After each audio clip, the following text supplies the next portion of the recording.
Good morning, everybody, and welcome to TLC Live, like every Wednesday at 11 in the morning. Good morning, Orlando. Buenos días, ¿cómo You estás? said like every Wednesday, not as every Wednesday. Oh my What God, we made you started with change? the we started with the English classes now.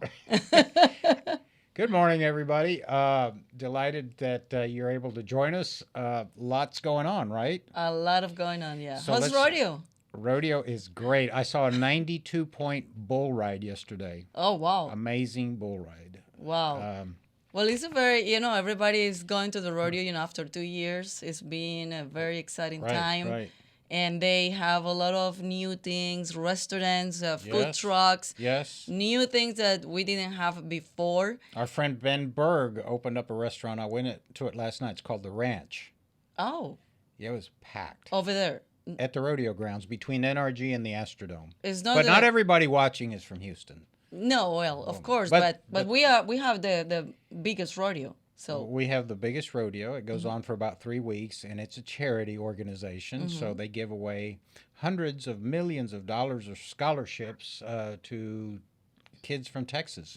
correct. And it's So gonna end this weekend, I believe, it right? ends the rodeo competition ends Saturday, and then on Sunday it's George Strait. Only a concert, not a rodeo. Oh, okay. Are Good you to gonna go know. see? Are you gonna go see George? My kid's gonna go, so probably if you invite me, I'm not. you have. But you, okay, that means that you're taking somebody else. no, I'm not going. Oh, you're not No. going. But let's get back on track. We have a lot going on, right? We Mm-hmm. have our Tough Tejano Awards at the Mays Museum, the Woody Center in San Antonio, April 5th, beginning at 11 or 11:30 in the morning. Correct.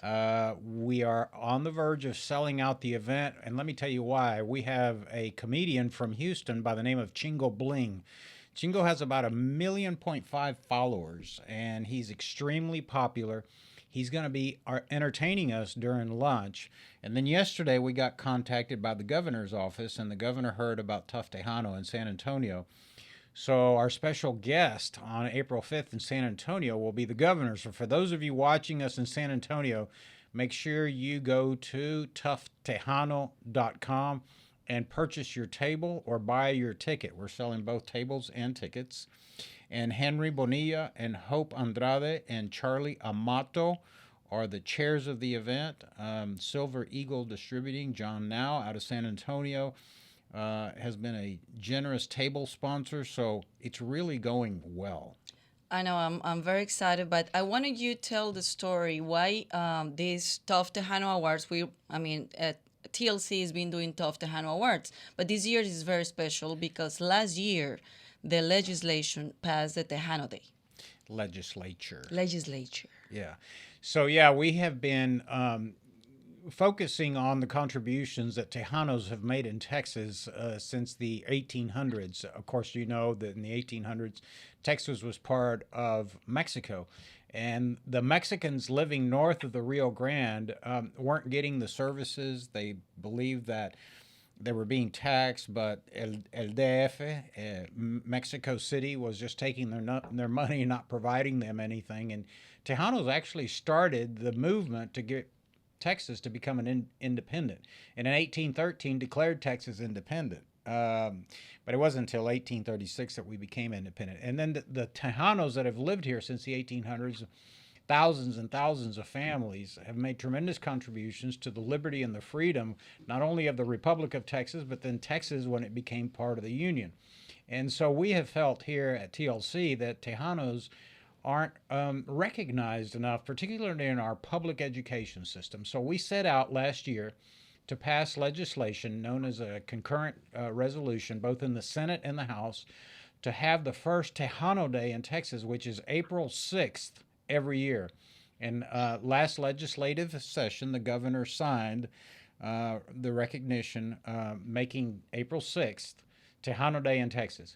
So this year, April 5th, on the eve of Tejano Day, we're going to San Antonio. We're going to award the Tough Tejano Award that we've done every year, except the COVID years.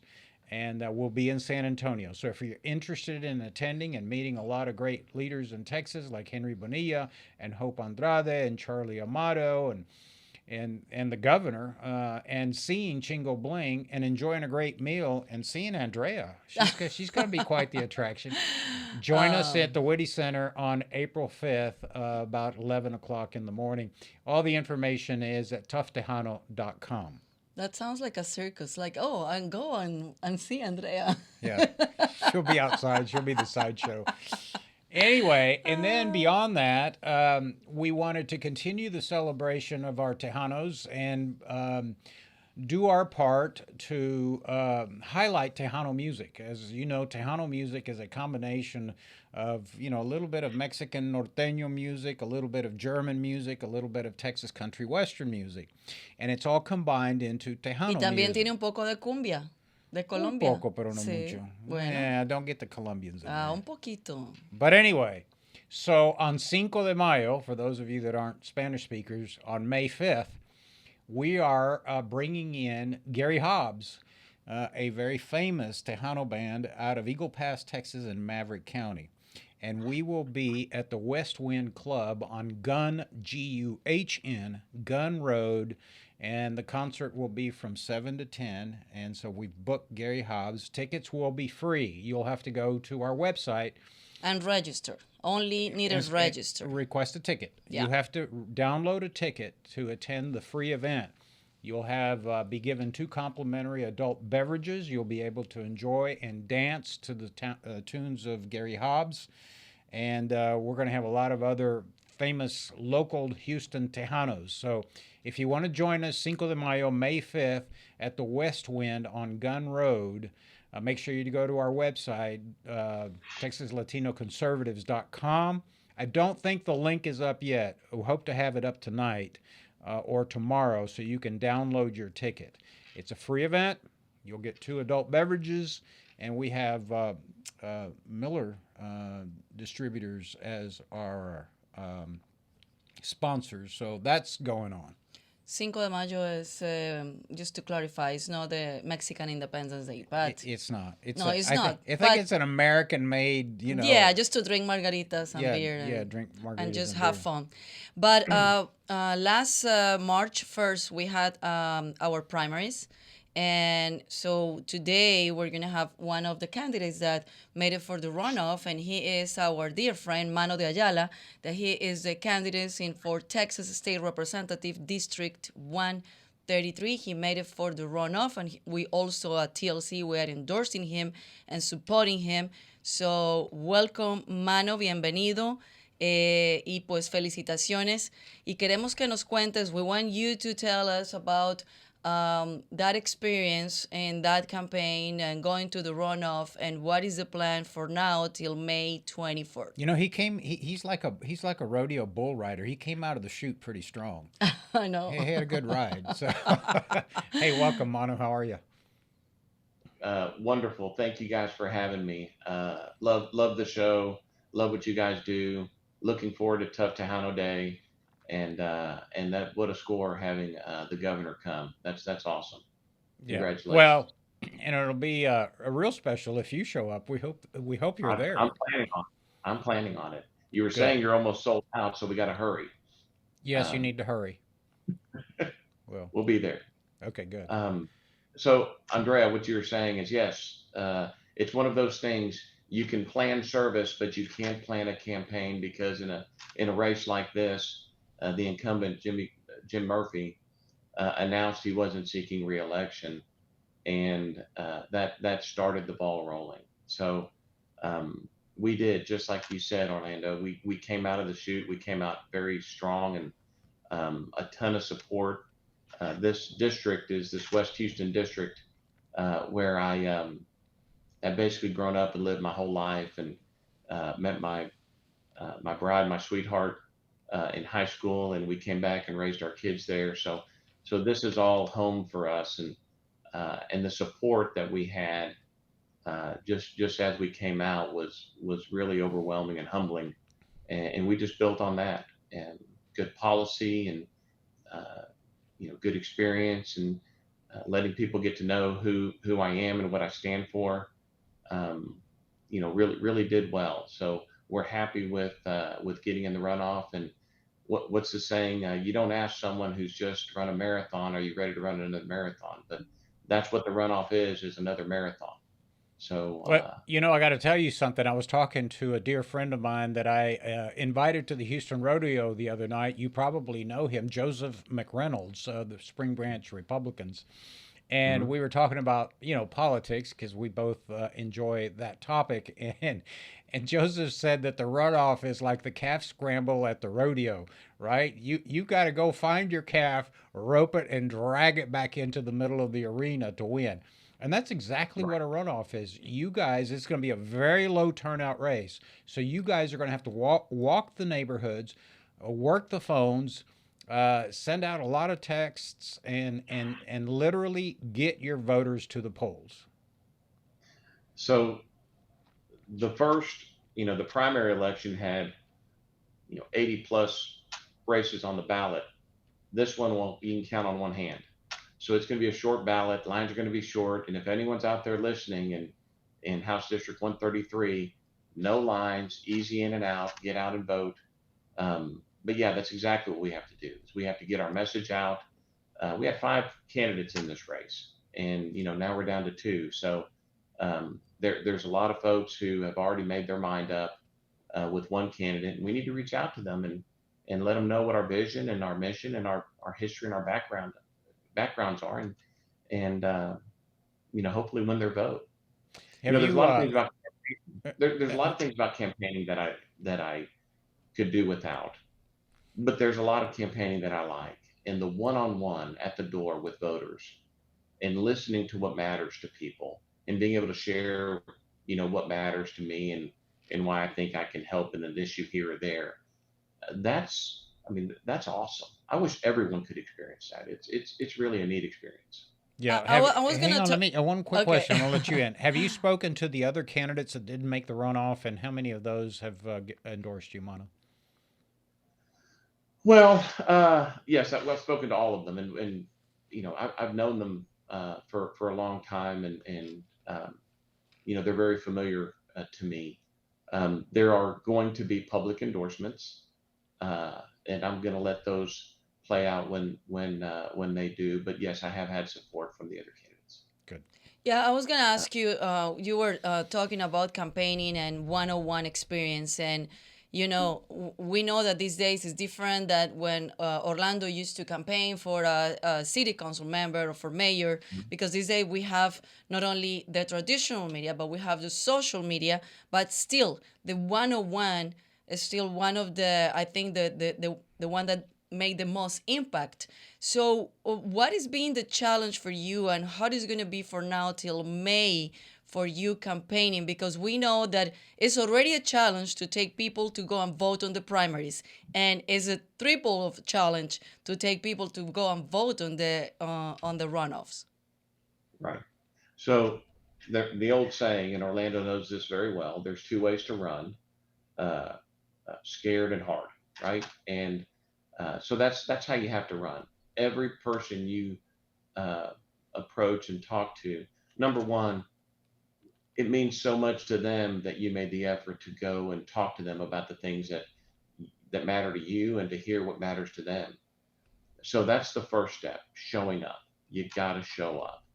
Um, there were times just because of my workload in this campaign that I wasn't able to show up as much as I wanted to. There's I have none of those issues now. So we are showing up, and I've got a great team around me. I got great support. The overwhelming uh, reach that I had after the primary of our supporters coming out. How can I help? Can I block walk? Can I do phone calls? Do you need money? Do you all whatever it was? It was overwhelming. So uh, we are positive that we're going to be gaining a lot of the support from the voters of the 3 candidates who didn't make it. Um, Based on our understanding, we were their second choice. So things look very good. We just have to execute and take nothing for granted and go run and win our race. Well, as So, one of our endorsed candidates, obviously we're very proud of you, and we're going to be back in there to help you. One of the things that I think we do well at TLC is the ground game. So we're looking forward to organizing some block walks with your team and sort of buttressing your operations and reinforcing what you're doing, whether it's phone banking, block walking, doing some additional mail. So we look forward to getting you across the finish line. Talk to us a little bit about, now that you've had an opportunity to campaign in the House District 133, because every House Hmm. district is a little different from a, Right. geopolitical perspective. So what are the issues that you hear people talk about the most? What do you hear at the door? What are moms and dads, families, taxpayers telling you? Um, Really, what you expect, crime. And again, in different parts of the district, it's more of the top of the list than in others. But we haven't seen 10 years ago some of the issues we're seeing now. 10 years ago, we didn't know we had this risk or vulnerability of the grid. We didn't know we had uh, the extent of a border security issue that we're having. We didn't know uh, that crime could get as bad as it's getting. We didn't know that there was actually going to be a large group of our society that doesn't support and respect our law enforcement. Hmm. Those sorts of things and others. But I think crime is at the top of the list. I think we're still talking about making sure that as a country we have a secure border. Um, those are the issues. Again, people like to talk a lot about national issues, but I try to focus more on the ones that are unique to the state. So those are the ones that I'm mentioning. One of the things that I'm always most proud of, and I always repeat this on the program, what you're seeing right now are either immigrants or children of immigrants. Hmm. And I'm going to let Mano tell his story, but as everybody knows, I immigrated here from a communist country in 1962 from Havana, Cuba. Andrea's an immigrant from Colombia. And Mano, I think you have a similar story. So for those that haven't seen you before, why don't you share a little bit of your story? Sure. So, my parents were born and raised and married in Cuba. My two older brothers were born there. Um, Along came this evil bearded man, Fidel Castro, and my parents were fortunate enough, my two older brothers, to escape. Soon after arriving here, my dad volunteered with what's called at the time Brigade 2506 to fight in the Bay of Pigs invasion to retake their country. When that failed, it became pretty clear to my parents that this was not a temporary place, this was home. And probably like your folks, my folks came with virtually nothing except an education and five sons. Um, I grew up here in West Houston. This community embraced us, gave us a ton of opportunity. Our schools gave us a ton of opportunity, and we are living the American dream. And thanks to um, this country and this opportunity that there's no place on earth that you can have other than this country made that possible. And if you go down the list, we all have college degrees. Three of us have postgraduate degrees, engineers, MBAs, lawyers, doctors.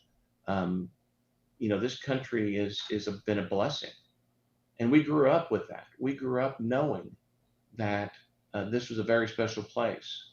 And so when we see this, what I call uh, this small cancer growing in our country Hmm. towards socialism and more communist ideology, and this overreach of the government, it's scary because, as you know, Orlando, we've seen this on steroids. We've seen and heard of indoctrination in schools. You think what's happening in our schools here? It's a big problem here, but it's on steroids in Cuba, and so yeah, we can't let that stuff take root, and that's why growing up, that's always been an issue of mine. Why I've spent so many years working to, grow the conservative group in the Republican Party, help elect great candidates, conservative candidates, and promoting good conservative policies. And that's what you and I've been working on for a long, long time. And you've been in office a long time. This is my first real stab at it. And knock on wood, hopefully I can continue that work in this next chapter in my life.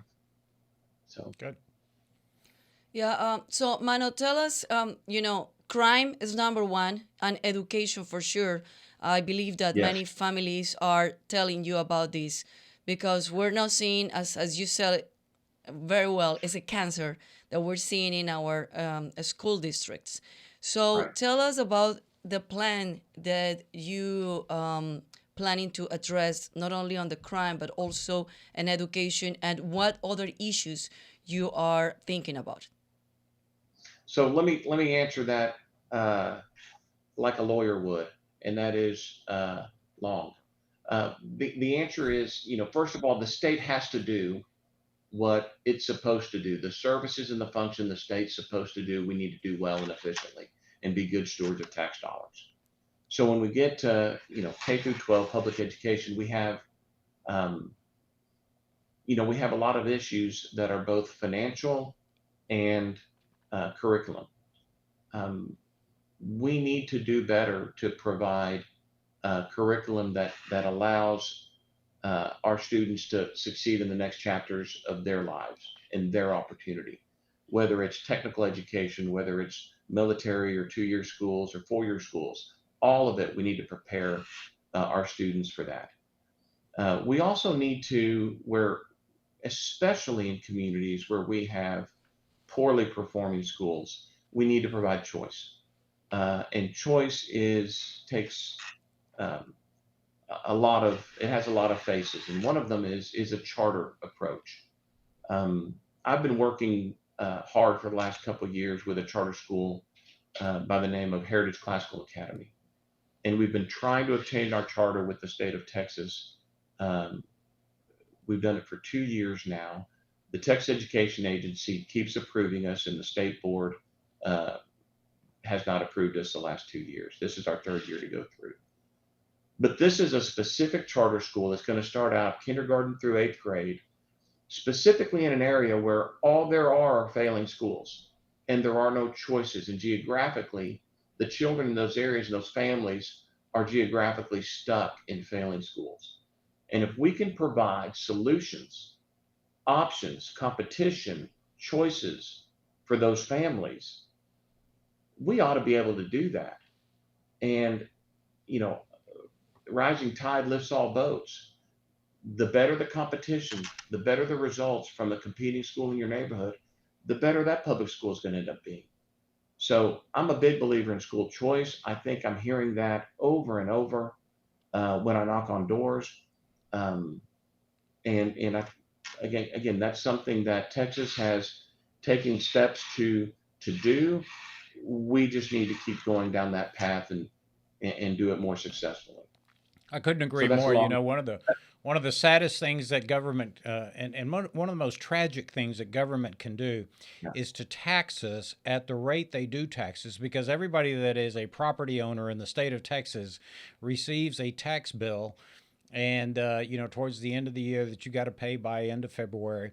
And if you'll look at that, the highest tax rate is your local school district. And in Houston, Correct. we're the third largest school district in the United States, and sadly, Mono, very sadly, many of our schools are failing schools. They have failed at every measurable test that they put them through, and what's sad is that they're condemning those children to a poor life ahead of them because, as you say, without education, it's tough because this world is moving so quickly. Technology is so important. Not everybody, as you mentioned, needs a college degree, but there are opportunities.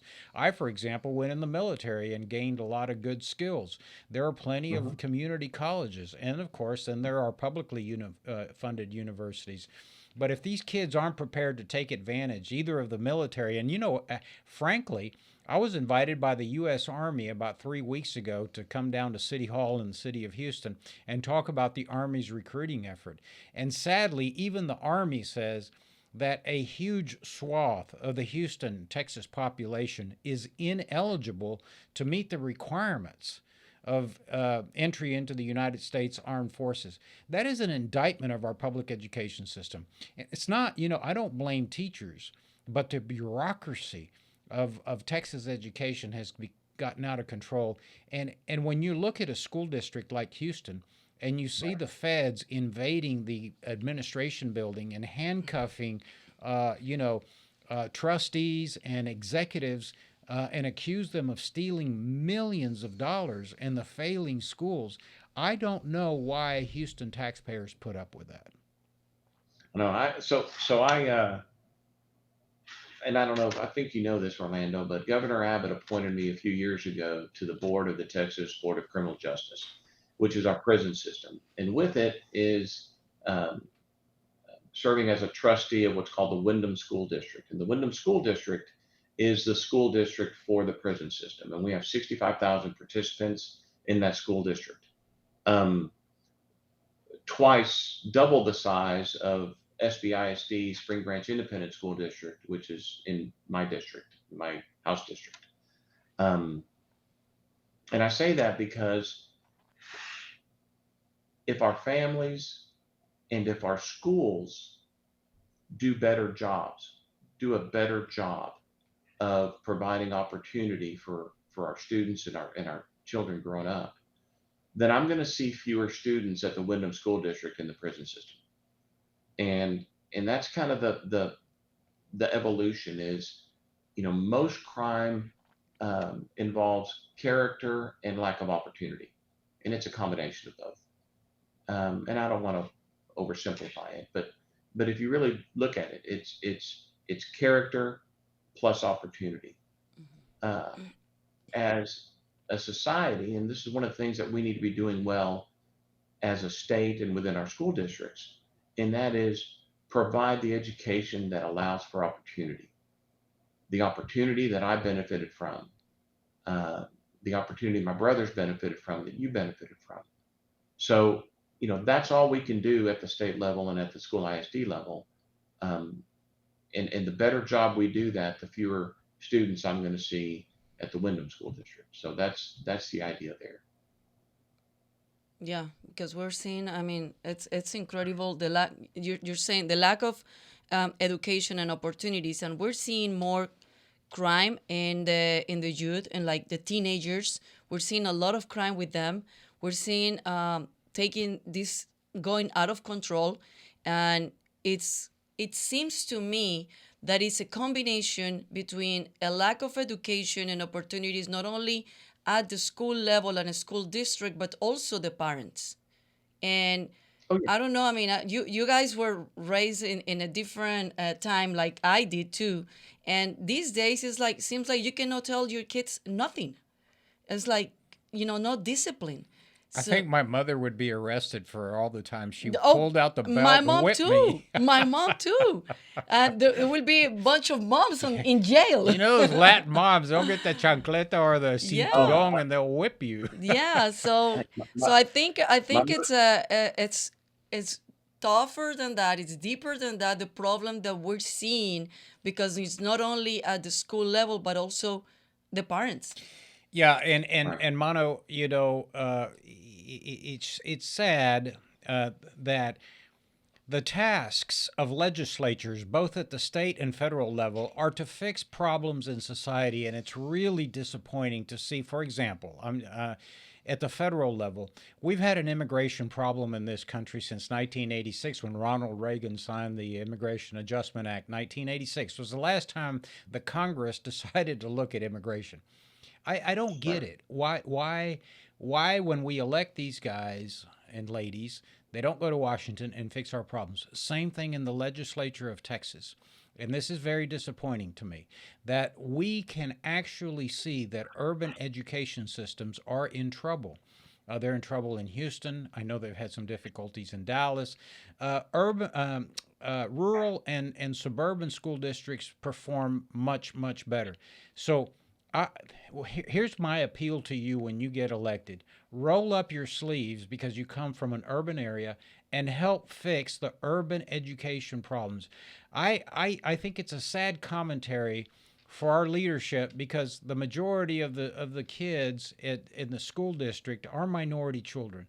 And I don't want to feel like our legislature is walking away from urban minority kids. They deserve as much opportunity as you and I had and everybody else in the state of Texas. So to me, the most important issue facing the state of Texas is educating those urban kids that are now being served by failing schools. And you bring up a topic that we could spend hours talking about, but I'm going to try to distill it. We as conservatives, we believe in local control. We like to have our decisions made locally as much as possible. And so we have a lot of deference there. But when the local decisions are failing our kids, and especially when those decisions um, infringe on our liberties and our freedoms, it is the state's responsibility to step in. The state has to come in and with its oversight perform the function it needs to perform. We don't want, and you and I agree on this, we don't want our schools being the parents of our children. The parents of our children are the parents of our children. The school does not raise our children. The parents raise their children. The school provides that piece of the puzzle that allows our kids to learn, understand their communities and their science and their opportunities, their civics, and all of those things, um, and give them the opportunity to go out and be productive citizens. And that's what we want in a very basic way from our school. And if they're not giving it, then we need to provide choices for those students where Yeah, they have no choice. and look, I get it, but in the meantime, yeah, and we're out of time here. We got to go to our next guest. But let me just say this: this is what's frustrating, and this is what I think you have a challenge. As you well know, an African American the from Houston, who is in the Texas House of Representatives, Harold Dutton, authored a bill that said if schools fail X number of times, that the State Board of Education can move in, the Education Commissioner can come in, sort of like a bankruptcy, right? And take over this school to improve the quality of education. What did the citizens of Houston do from the school district? They find a bunch of folks to sue the state. Harold Dutton, an African American, authored this bill that allows the Mhm. State Board of Education. This is what we were arguing at our press Yeah, conference in to 2018. take over the school. This is an urban legislator that gets it, and he's given the schools the opportunity to succeed. But if they don't, he says, we, the state, are going to step in. Now they've sued the state of Texas, and it's now making its way through the courts, and it'll take years, Mano. But in the meantime, it's the children and the taxpayers that are suffering because they're stuck, as you say, in those schools. So you've got a lot of work ahead of you. We're going to move on to Agreed. our next guest. I want to tell you, Mano, it's a beautiful day. So as soon as you get off the air here, you better go block walk. So appreciate it. Thank you guys. Thank you for having me. And as I call it call to action. Tell us how people can find you and how people can help you. Yes. Monoforstaterep.com. Of course, contributions are always welcome, but there's places to volunteer. If you sign up, there are ways that you can help. We appreciate any help we can get. I've been blessed, and I hope to be a blessing to everyone. Thank you. Thank you, Thank you. Mano. Thank you. Gracias, Mano. All right. Hay suerte y bueno, vamos a seguirlo apoyando. And as Mano said, one of the cancers is the socialism, the communism, and also is getting into our schools.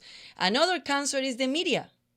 So that's why I am so happy to announce our next guest, which is our dear friend Willie Lora, that he also was with us, I believe, a year ago in our show.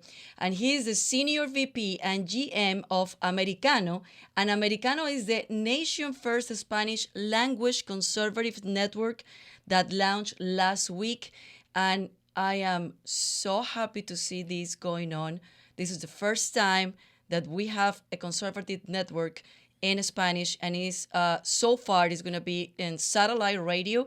But Willie is going to tell us not only the plans that it's in place right now, but in the future.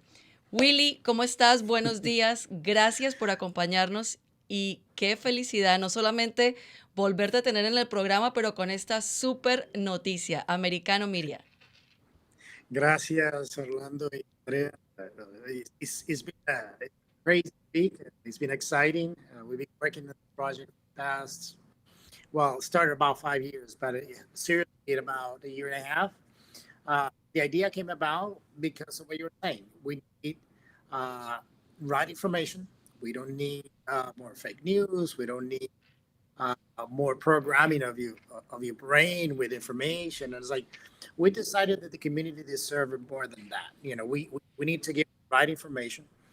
So what we're going to do is just bring in journalism back, bring in ethics and balance and responsibility as to what journalism is. I think that we lost that. The poll numbers that we're seeing reflects that. And what we thought about it when we actually seriously thought about how we come out, we agreed that we needed two things. We needed to bring people that have trust in the community, trust with our audience. We did that, and not only be a what we call before just a Mexican show, that's a Cuban show.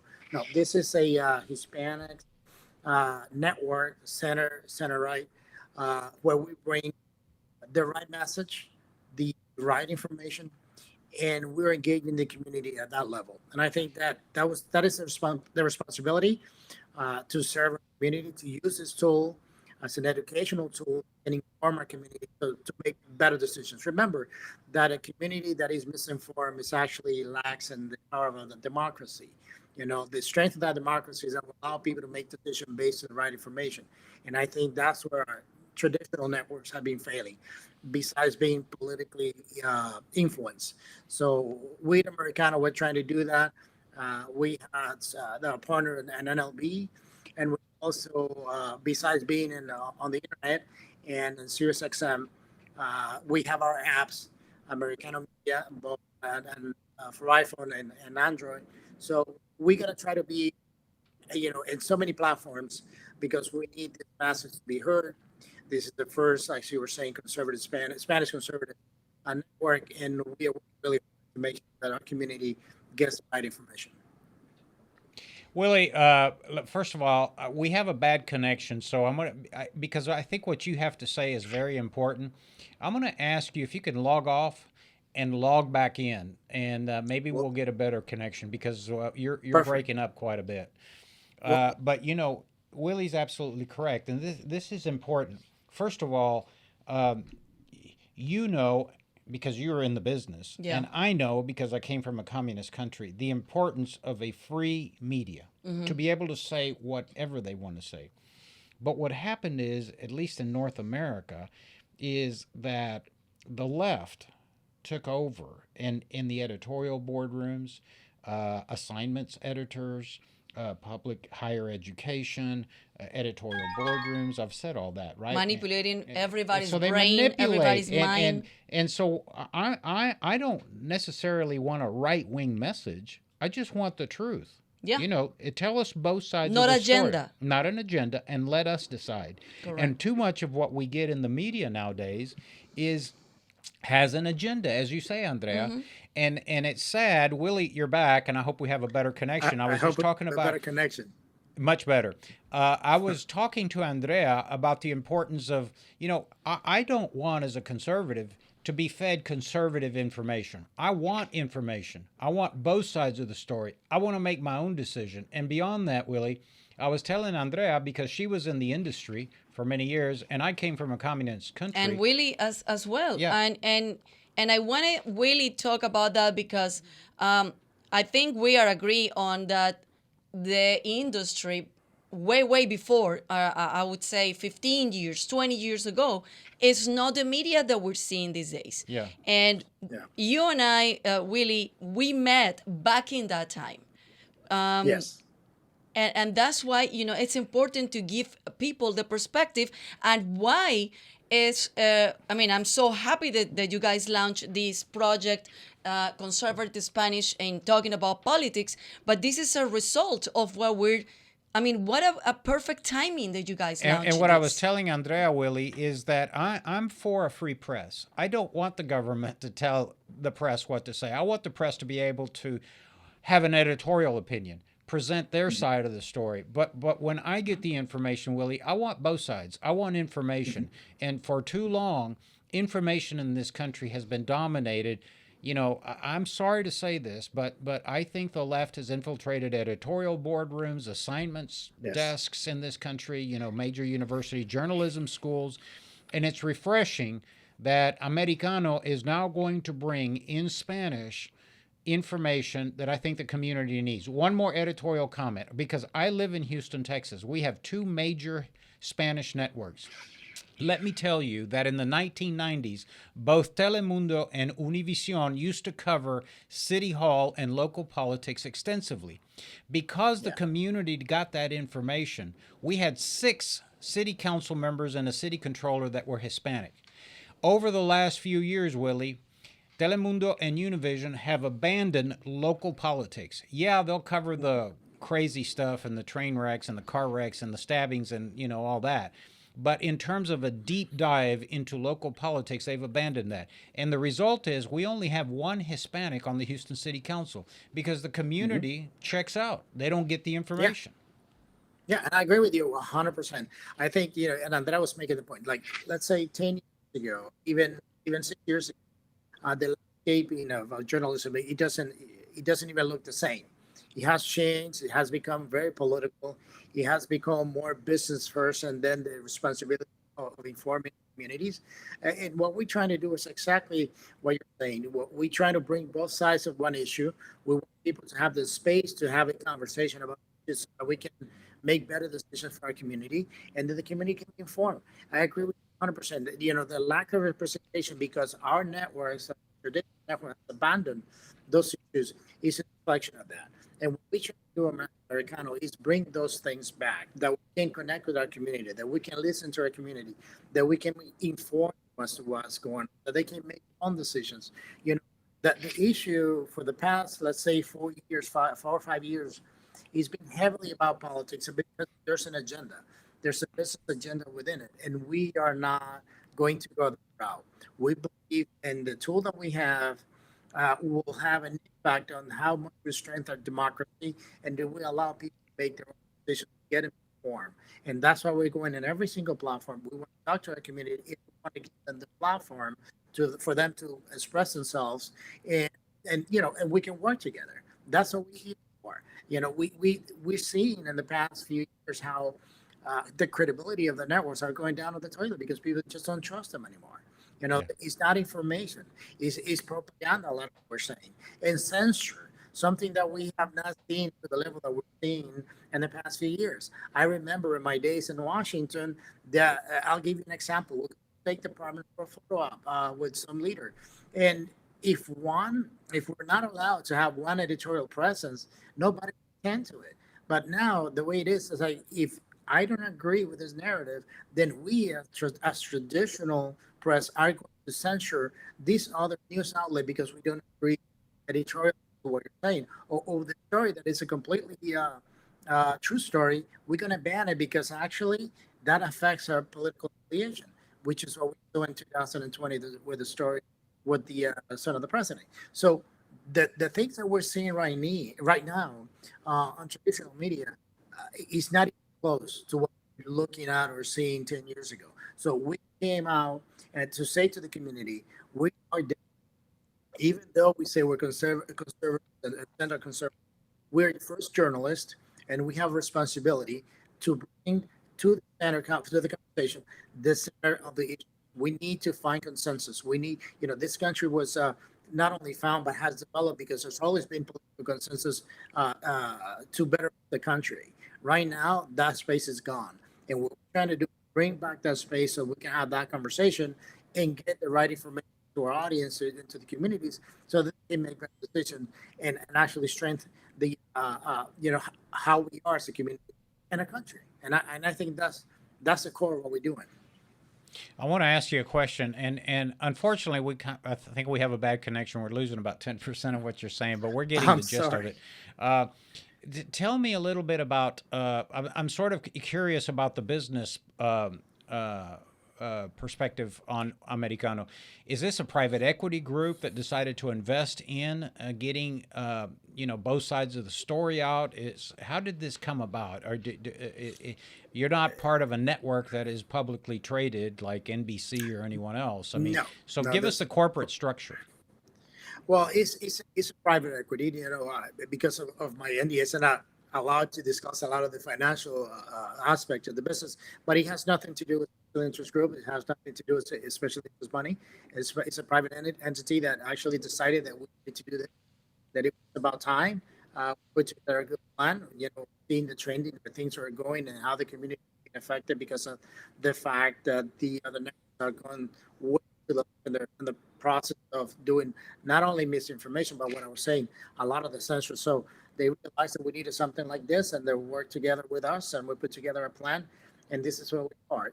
And I think that when we came out last week on the 8th, we probably surprised everybody. We kept it really tight. We didn't talk about what this was going to be. We didn't make it public so fast, or we're not leaking, because we want to create the impact that we did. It's like this is a new Spanish 24/7 network, and we are interested in bringing everybody together. Our group of shows will, represents the world: Spain, Central America, South America, the Caribbean, the U.S. It's been great working with all this group of new professionals and some of the names to bring the conservative world around and say, hey, we're not going to tell you to vote this way, that way, to think that way. This is what we believe is happening. We're going to give you facts on our news shows. We obviously have opinion shows, but our newscasts are back to the traditional newscasts. We need to inform our audience. We need to inform the community to what's going on, not only in their community but around the world. Because the internet right now, the way we consume content, has already taken us global. We're not local anymore. So that's the understanding of bringing Hispanics from everywhere, not only in the U.S. and South and Central America, but also Spain and Israel. I think that's a great thing that we were able to bring together so many talented journalists and anchors to put together the kind of program that we right now. Yeah, I'm seeing very, very familiar faces that I used to see a long, long time ago, and they're the real journalists, and I am so happy. So I was gonna ask you about exactly the content, the shows that you guys are putting together, and the quality of the staff, because not only you guys have journalists, but also I was talking to an attorney. You guys have an attorneys talking about politics and talking about law. So it's a combination between journalists and professionals in another industries.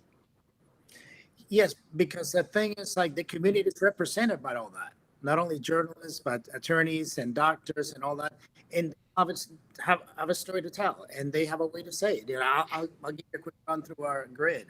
Like in the morning, we have a 2-hour morning shows magazine type that covers the entire world, and talked about all kinds of different issues and have guests, and our anchors are one Colombia, one Venezuelan. Then after that show, we have a show called from the Dominican Republic that brings all the Caribbean stories. And then from there, we go to the South Cone, Cono Sur from Argentina. It's a show that talked about all the issues in South America. Then we have a look at the world with a show here out of Miami. And also another newscast with international news, which is host from El Salvador, which is new. And what we do in the U.S. by having a full news show anchor from Central America to the U.S. That's a really great product. And then we also have commentary shows like La Hora de la Verdad with Londoño from Colombia. We have a millennial show called Tech Talk, and we have a really good show called Entre Líneas, which is a show that looks at the traditional media and the way that they take the stories and spin it the way they do it. I think it's good that our community understand that we can teach them and show them what a news story is all about and what spin it and give an angle that they want people to believe one way to the story, but they're not giving the facts. I think that's a very good show. Then we have shows like a Perspectiva USA, the perspective of the United States, Actualidad Noticiosa, will bring you up to speed with the main headline of the day around the world.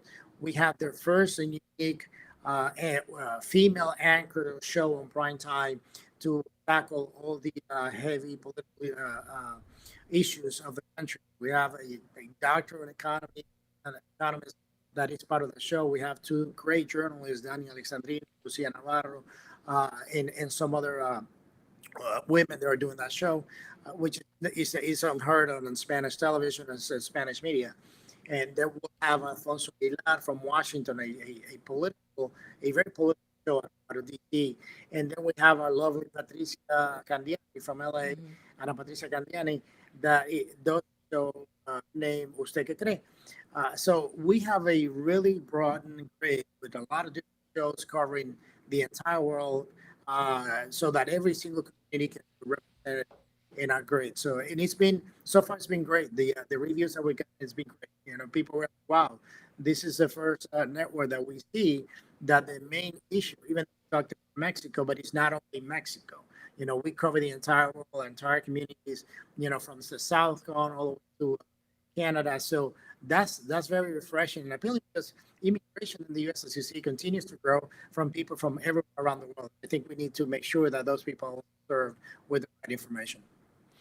Willie, want to thank you for your time. I know you're busy. I wish we had a better connection because I think what you've got to deliver is very important. Maybe we can have you back on the program. But congratulations. Definitely. And I think that Andrea, I think the programming is absolutely marvelous idea because not only is Americano offering information to people in North America, but I didn't know, as Willie just explained, that they're covering Spain, they're covering Latin America, Colombia, Mexico, El Salvador. And the reason that's important is because a lot of these leftist organizations originate from our countries. Correct. You know, they come with that mentality that you know, that government is corrupt, that the government has to provide them housing and provide them food and provide. No, government gives you opportunities and it provides you basic needs in the events of emergencies. But here in this country, it's our own initiatives.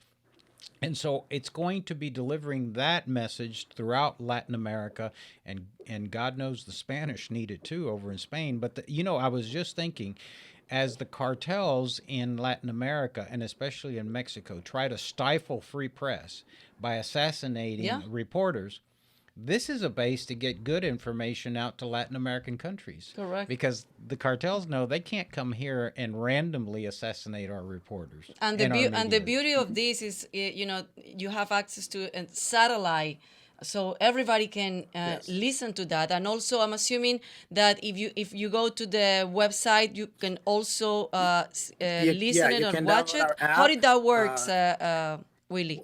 On our website, americanomedia.com, you can actually listen to the live broadcast, and you can actually download the apps for Samsung or iPhone, and you can have it 24/7. Besides being on satellite radio, so I think that's the key, that we can reach as many people as possible. The stories and the shows that we produce, and also we were talking about having Spain being part of this is great because you know that Spain has a leftist government, a socialist government, and we are making sure that the message is also heard because the Spaniards are asking for this. They need this kind of information that is produced in the U.S. in Spanish, that they can place it out there in Spain. And I think that's a great opportunity for us to unite La Hispanidad like we know it. So that's the goal. All right, Willie. Well, thank you. Enjoy the rest of your day, and we hope to have you guys back and some of your anchors back on the program soon. Willie, mil gracias por tu tiempo y de verdad Andrea. felicitaciones a ti y a todo el equipo. Qué gran labor y qué súper proyecto, así que también estaremos apoyándolos cuando ustedes nos necesiten. Y un Gracias, servicio igual por que ahí. Un beso. Un servicio que se necesita mucho, porque la información que están dando es información que muchos no han escuchado anteriormente, ¿Sí? porque nos dan la información que quieren, un reportero medio izquierdista. Y sobre pero todo en español, en a eso vamos. En español, en los español nos idiomas de dan más nosotros. información izquierdista que en inglés. Claro. Entonces, tener esa plataforma que te está dando un balance, porque lo que Willy está diciendo, sí somos conservadores, pero estamos dando un balance. Le estamos diciendo a la gente, escoge tú. Tú decides. Tú decides. Y no solamente están entrevistando a candidatos o personas con pensamiento conservador, están entrevistando a todo el mundo y que den sus puntos de vista, facts, lo que se llaman facts, y simplemente los hechos. Aquí están, tú decides qué quieres, pero te estoy dando todo, las dos plataformas, no solamente la que yo quiero que tú escuches. Ya, y ahora me recuerdo hablando en español tanto que tuvimos un mensaje por Facebook la semana pasada Oh, sí. pidiéndonos que hiciéramos el programa en en español. español. Y no sabemos cómo vamos a hacer eso. ¿Sabes qué? Había Pudiéramos agregar- pensado yo hacer media hora en inglés y media hora en español, para tener una hora y hacerlo bilingüe. Porque sabes que ya, si la gente lo está pidiendo, mira lo que está pasando con Americano. Es una plataforma en español. Si la gente está pidiendo que nuestro programa también sea en español, me parece muy importante porque estamos, pues se llama Texas Latino Conservatives. Y hay muchos latinos conservadores que prefieren, aunque hablen inglés, prefieren escuchar el contenido o ver el contenido en español. No, y también me da la oportunidad de aprender un poco de español. Para que tú seas la maestra. Para que porque sea yo soy yo el maestro sí, en por inglés. favor, dame un break. Entonces tú te conviertes a mi maestra en español. Exactamente. Y me ayudas porque tengo un poco de rumbre en la mente hablando español. No, sí hablas bien, sí hablas bien. Te puedes Pero comunicar. bueno, sabemos y hemos recibido sus mensajes que quieren que hagamos el programa en español y tratamos de adivinar cómo podemos lograr eso. Sí, vamos Así a que buscar la forma para ver. manténganse con paciencia ahí, vamos a adivinar algo y posiblemente hacemos un programa media hora en español, media hora en inglés. Pero hay muchas personas también que hablan inglés que quieren aprender a hablar español. También. Así que there you go. That will be good. So for those that wanting to learn Spanish, you can watch half our program in Spanish, and for those Spanish speakers, Yeah. they can learn how to speak English. Our producer has been learning a little bit. He has. He's going to Yeah. be bilingual by next year. Un poquito, dice. Poquito.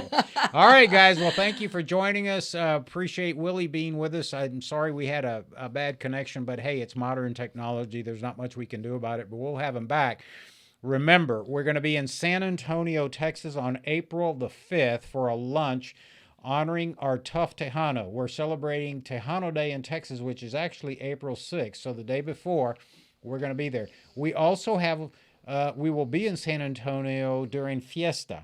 And Fiesta is a big deal in San Antonio. And so in 2020, we were going to go to San Antonio and we produced some medals. People collect medals. And so we'll have those for you. So it'll be very unique. It'll be a collector item. We weren't able to pass those out. We have some beautiful medals we're going to be passing out. So if you're interested in joining us and watching Chingo Bling, having lunch with the governor, meeting our co-chairs for the event, which is Charlie Amato and Hope Andrade and former Congressman Henry Bonilla, make sure you go to toughtejano.com.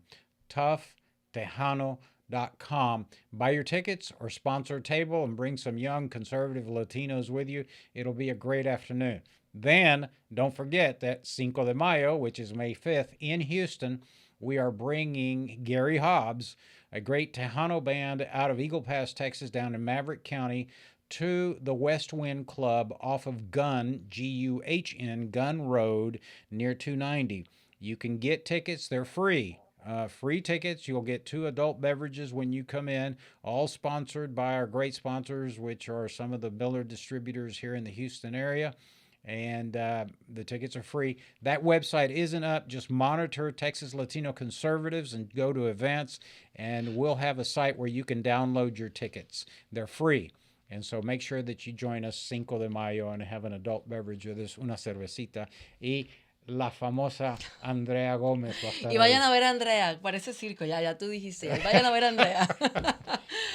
Well, thank you so much. Muchísimas gracias por haber estado con nosotros, habernos acompañado en esta hora. Thank you so much for being with us this hour. And please visit us in TexasLatinoConservatives.com, TexasLatinoConservatives.com. You're going to find all the links for the Tough Tejano Awards and also Leadership Latino, all the information that we have to offer. And of course, you're going to see all the links to watch our shows in case that you missed it live. You can watch it also on YouTube. And become a member. It's only $35 a year. Become a member or give us your contribution. Thank you all. See you next week. Nos vemos el próximo miércoles.